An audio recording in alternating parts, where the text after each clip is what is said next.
Well, good day to all of you. Today I would like to share with you my thoughts and opinions about the pieces of advice that the book Tuesdays with Morrie provides us with. So please, come along with me in this journey. First, I would like to talk about the importance of relationships and love. In this culture, it is so important to find a meaningful relationship, someone that cares about you. Because so much of the culture does not give you that back. Fame won't hug you, money won't laugh with you, and work won't stay with you when you're old and broken. So, family, whether by blood or by bonds, because some people even consider friends part of their family, is something irreplaceable and unique. That's why it hurts when they disappoint us, because they're family. It's supposed to hurt. So, since we care about them, we expect more of them. And deep love creates deep wounds, but it also brings happiness and healing. Let's hear what a professor at the University of El Salvador believes about this. One thing I truly value in life is friendship. Sometimes we share opinions on things that really matter, from the simplest topics to the most complex ones. So it can be from our favorite singers to our future goals. And that's what matters the most to me.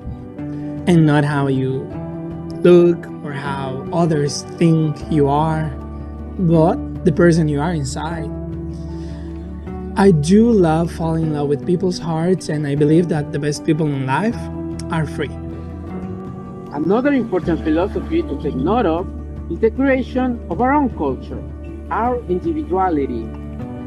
Sure, there are universal basic norms we all need to follow in order to function in society. The little things like societal norms are easy to follow. Respect for each other, order and decor. The big things, personal things, what we think, what we value, those are what we have to choose for ourselves. And those are the things that matter. Like Morrie said, if the culture doesn't work for you, don't buy it. Create your own. We don't have to accept a version of success that leaves us empty. Don't follow empty trends. Those don't fill your heart. You are not here to please society. So, in the end, do what makes you happy. Then there's the philosophy of detachment from materialism. We're so wrapped in a world of noise, cars, deadlines, likes and dislikes, trends and expectations. But how much of it is truly ours, I must ask you. We're so involved in these kinds of things that we let them direct our lives. We never stopped and asked ourselves, is this all? Is this what I want? Is there something else missing? Why not just avoid letting things affect us? Now, it's not just about being numb to all things. No, I'm not saying that.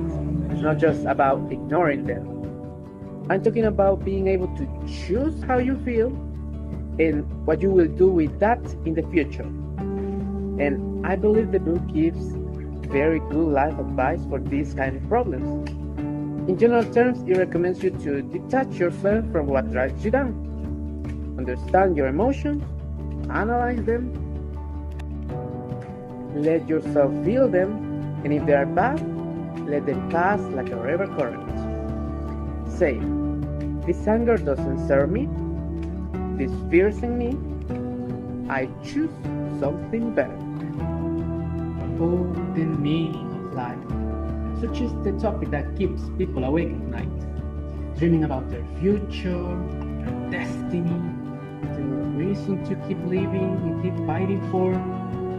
But I personally believe that the meaning of life isn't something we find in things like money, status, or possession.